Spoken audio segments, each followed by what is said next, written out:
I think he's running from White. White wants to fight every and anybody in the division, but I think he honestly believes, and maybe they don't believe he's going to lose, but I think he thinks it's a massive risk to go in a fight with Dillian White, and if he loses it, then he misses his chance possibly of fighting Joshua.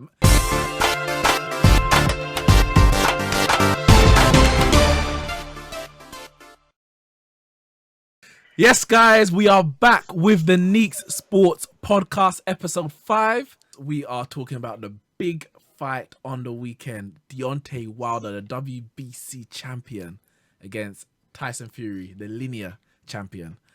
There's only one Tyson Fury. What you got to say about that, Deontay? What you got to say about that, my man? Hold on a second. Let's keep this civil here. Would you like to fight? We all know Fury, you just a phony, man. This is just for act. Listen, anytime, any place, anywhere, I'll fight you in your back garden like a dumb Klitschko. I'll beat you, you bum. You're a bum.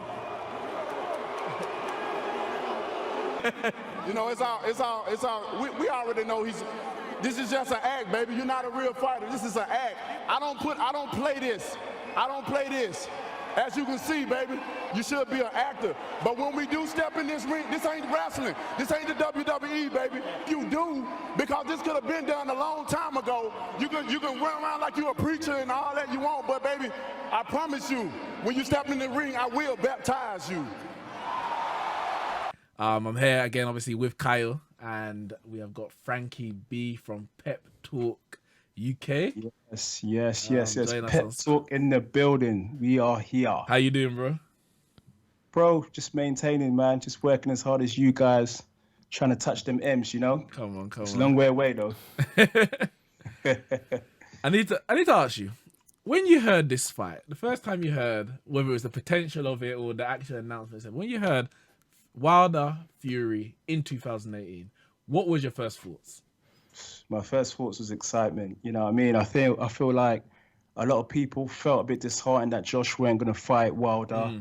And that's the next best thing, to be honest. Deontay Wilder, even though he has his critics, he's a very exciting fighter. What has he got? A 98% knockout ratio. Yeah. Fearsome fighter. Tyson Fury is just entertaining, man. Man, in and outside the ring. In and outside the ring, you know what I mean? He's got that WWE quality about him. The two together, hopefully they'll make a beautiful fight. The build-up's been very, very entertaining so far. And I for one, I'm really looking forward to it. No question. I'm not going to lie. When I first heard the fight, the first thing, because this was, I think, just after Tyson Fury fought his first comeback fight. And that fight was a joke anyway. But I was like... Fury, yeah. I was like, this ain't going to happen. This ain't going to happen. I could not see this happening in December because I was like, it's too soon. His last fight was, what, 2013? No, was it 15, it was sorry, about 2016. 2016, I think it was 2015 against Klitschko. And he had all his issues between in those 2-3 year period. And then he's going to fight, as he will put anyway, the most fearsome man in the heavyweight division. Arguably the biggest punch, one hit punch anyway, in the division. I couldn't see it happening. So I have to tell you, I'm surprised that it's happening so soon in Fury's comeback. No, definitely. You know what I mean? Do you know what it is? When you're a fighter, you've got to have a certain air of confidence about you. Yeah. And obviously he believes he's the best because he beat the best, the man that hadn't been defeated for 10 years in Vladimir Klitschko. So, you know what I mean? When you beat the man, all that's below him, or, you know what I mean, all that's in front of you, you feel like you can take that on. And Tyson Fury, let's face it, he's a hell of a fighter. Yeah. Great technician. For a heavyweight, he moves like a lightweight, no lie. Kind of like Muhammad Ali, float like a butterfly. Yeah, that's what he says, you know. There's only one Tyson Fury. Yeah. Kyle, were you excited when you heard this fight, Wilder Fury? I was, but I was a bit like you. There was an element of excitement, but there was more of an element of surprise. To the fact that, you said, I thought definitely for him the fight's come too soon, and I think personally he's trying to rush his way to fight Back to the top. Yeah, back to the top and getting a fight with Anthony Joshua. Yeah. Yeah, I think he's rushing a bit, and if he loses the fight, if Tyson loses the fight, it could be a big setback for him. I think it could be, at least because obviously Wilder's got the belt, so if Wilder loses, there's definitely going to be a rematch. So at least he's got that assurance. And I guess Fury's only hope of a rematch would be that Wilder and Joshua don't agree a fight after if he loses. So he's kind of putting it all on the line. And as you said, it obviously speaks about the air of confidence that he has in his own ability, but maybe it's overconfidence at this stage. I mean, when you're the best or one of the best, you kind of have that arrogance about you. I mean, you see in all walks of life, Hamilton, he has that arrogance. Ronaldo has that arrogance. I mean, Serena Williams and the top tennis players, they have that arrogance. When you're the best or you want to be the best, you have to have that kind of arrogance or confidence. Yeah. You have to assert your dominance. And I mean, I expect no less from him. And me personally, when I saw the matchup, like I said, even though there was excitement and an element of surprise to it, I kind of think that Tyson's going to win the match. We'll get onto that. We'll get onto the predictions very soon. I want to talk about the two fighters. Obviously, we know Fury's credentials. What he, especially the main fight being the one against Klitschko in Germany, which nobody gave him a chance of winning because nobody had done it in 10 years, and he went there and really dominated. Like he literally he bullied Klitschko in that fight, and not through big punching because that's not his style. But Klitschko could barely lay a glove on him. Are we expecting to see that kind of fight from Fury again? Has he got that about him to really just make Wilder look like an amateur? Because I think Klitschko looked like an amateur in that fight. Do you know what? I'm seeing a similar fight, to be honest. I see it going 12 rounds. I see Tyson Fury staying out of the way of that big right hand from Deontay Wilder. He has to. All the tricks, all the mind games, expect that. That's going to happen during the fight. And, good thing about Tyson Fury, he's got good ring generalship. He knows his way about the ring. Like I said, his head movement, his foot movement is spectacular. And it's got to be like that when you're fighting a guy like Wilder. You know what I mean? Yeah. I fully expect him to try and neutralize that right hand of Deontay Wilder. Yeah. Speaking of Wilder, now obviously we know he's got 40 wins, undefeated. As I said, he's called himself the fiercest man in the heavyweight division. It's quite a record, man. But considering the people that he's actually fought, can he actually lay claim to that title? I know he's got the, you'd say he's probably the most coveted belt in the WBC. But when you consider who he's actually fought, okay, he's fought Stiverne twice. The second one, obviously, that was a mismatch, you could say. He's fought Ortiz, who was about 40 when he had that fight. And for me, Ortiz dominated the fight in terms of up until the point that he actually got knocked out, which Wilder seems to do to everyone. It's close. But Wilder, I don't know. I'm personally a bit underwhelmed by the fact he's gone 40 fights, and I don't think he's really had a big fight. For me, this is clear in a way his biggest fight, but I don't think anything even comes close. But when you compare to the likes of Fury, you compare to the likes of Joshua's on 25, 27 fights at the most, and he's already 22 now, yeah. And he's fought obviously Klitschko, he's fought Povetkin, Dillian White, and all of those three. If you just name those three, for me, were at a better stage than when Wilder fought his people. As good as Ortiz was at that age, he's not the same guy as he used to be. I think Wilder's kind of snuck his way to this 40-0. Yeah. That that happens a lot in boxing. And that makes you look like you're some big time fearsome fighter. And I kind of agree with you in some ways. He hasn't fought a lot of top contenders in the heavyweight division. He ain't beat the likes of a Klitschko. He ain't even tried to mess with a Dillian White. Yeah. He don't really want that work with a lot of top fighters out there. You know what I mean? So, he's open to question. But if he does beat Tyson Fury come this weekend, I think a lot of people will be convinced. And I must say, for one, when he fought against Ortiz, and he knocked out Ortiz, trust me, I started believing. No, when he knocked out Ortiz, I had to put a bit more respect on his name because even at 40, Ortiz is he's still a boss, isn't it? And he showed his quality in the ring. But Kyle, Frankie mentioned Dillian White. Now, I think, and this is not just only to Wilder, but we're talking about Wilder. I think he's running from White. White wants to fight every and anybody in the division, but I think he honestly believes, and maybe they don't believe he's going to lose, but I think he thinks it's a massive risk to go into a fight with Dillian White, and if he loses it, then he misses his chance possibly of fighting Joshua. Is he running from that fight? And is Tyson Fury the easier option because of the fact that he's been out for so long? No, Tyson Fury is definitely the easier option. Like you said, he's only had what? Is it two fights? Two fights since he's been back. So it's definitely the easier option because obviously he's got more rust to his boxing since he's been out for so long. But is there reason for him to be running from White? Because if you keep running, are you going to get that fight with Joshua? Like, if he doesn't take up the challenge, why are you going to go to a bigger step? Like, first you should go to. It's like a child learning how to climb up stairs for the first time. It's one step at a time, one step at a time. Like, why are you going to dodge one fight? Money, innit? Money. Because if he fights Joshua, he is going to get near enough 50 million. He's going to get that when you add it all up together. Yeah, but if you prove your skill by beating White, then it's going to be a bigger match with Joshua. Yes, but if you don't, it's like the risk and reward. If you go straight to Joshua and you get 50, or you go through White to Joshua and you get 60, that 10 million difference, is it worth the potential of losing a guaranteed 50 million? I don't think. But then he's not guaranteed to fight with Joshua, is he? Well, we're probably going to get onto Joshua on the next podcast after this fight, because that's really we're going to see who's going to be the next contenders. But I'm going to put the same question to you, Frankie. Is he running from Dillian White? Simply, I don't think he wants that work, as I was saying. He doesn't. Dillian White, for me, is one of the most improved fighters in the heavyweight division globally.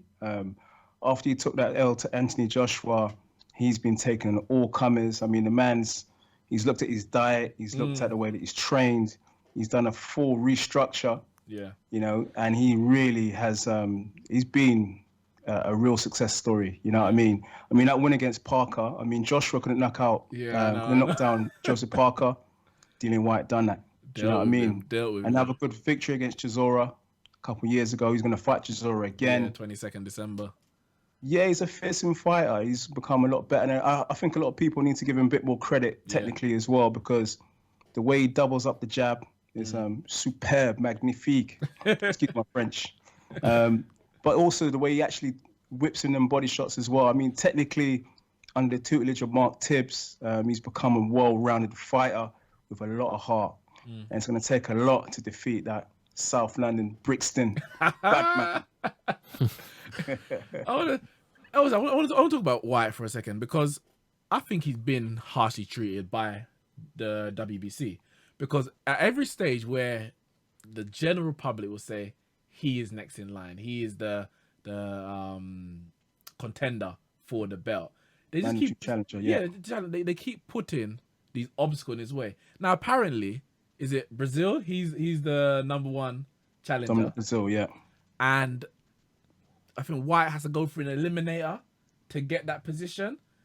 And for me, what has Dominic Brazil done since he lost to Joshua himself, more so than what White's done? White should be the contender. And I think that's probably the only thing that's saving Wilder, the fact that it isn't a mandatory fight that he has to do, that he can pick and choose, because there's no way that Brazil should be ahead of White in that race for the WBC. No question. Like I said, boxing seems to be all about politics, you know what I mean? And timing at the same time.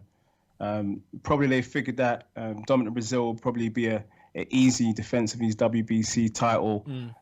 And all of these moves and these fights are lined up for future bigger fights. Do you know what I mean? Yeah. So it's like a game of chess. You know what I mean? And if I was dealing with what I feel really hard done by, like the man is actually taking on all comers. Yeah, he's not scared of anyone. Literally, he's like anyone getting this free. And I guess he has less to lose than everyone else because he hasn't got a belt on his line. But he's also it's a genuine fighter spirit to say, listen, whoever, wherever, whenever, I'm ready. Whereas everyone else is a bit, I'll get to you soon. You know, I'll see you. Maybe next year we can do something. Let me get through this one first, and then if you get through yours, then we can talk. And it's like everyone seems to be a bit of politics. What's his name? Eddie Hearn. He said that if after this fight with Wilder and Fury, obviously we know Joshua's got Wembley booked April the 13th.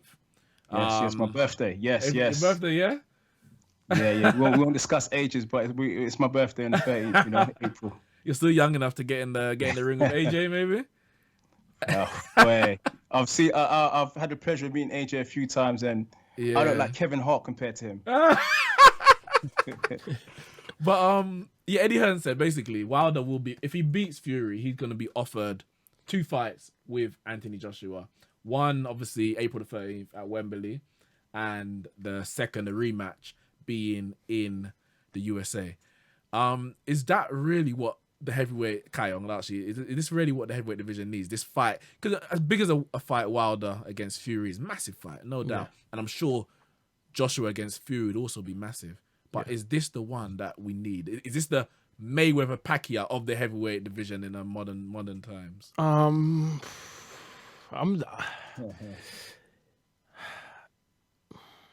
Yes. Kinda. Yeah. It's hard to say. I mean, boxing isn't what it used to be. I mean, and you don't even have to go as far back as Muhammad Ali's era, but even as far back as like Lennox Lewis's era. I mean, boxing just isn't what it used to be. I mean, brother. there isn't as many great names out there, and you look at possible fights and it's like it's mouth watering. But I'd probably agree and say that this is probably the fight that the division needs. Probably. Frankie? Definitely. Like I said, you know, I had the pleasure of bumping into Anthony Joshua in May. Yeah. And at that time, it kind of broke the story that, look, you know, he's ready to fight Wilder. You were chilling in the car with him, innit? Yeah, it was just a mad day. That was just a mad day. And he kind of said, look, you know, it's close. We're going to fight. Just a few last details. And I'm not going to lie to you, I was super gassed. I'm like, I was gassed. I saw that. I was like, yes, come on. That's what I'm saying. I was like super gassed for the fight because these two are big hitters, right? Big guys that can knock people out. And that's what people want. And the moment it started dragging on, that's when I think the public lost interest. But if that fight was to happen, if Deontay Wilder beats Tyson Fury, I think technically the fight will be bigger. Yeah. So it is about timing. Yeah. And I think, as you said, that they're building up to that because like Mayweather and Pacquiao did, listen, that fight should have happened when I was in college. I was like 2009. And everyone's like, this needs to happen. And they dragged it so much. GMBQ, yeah?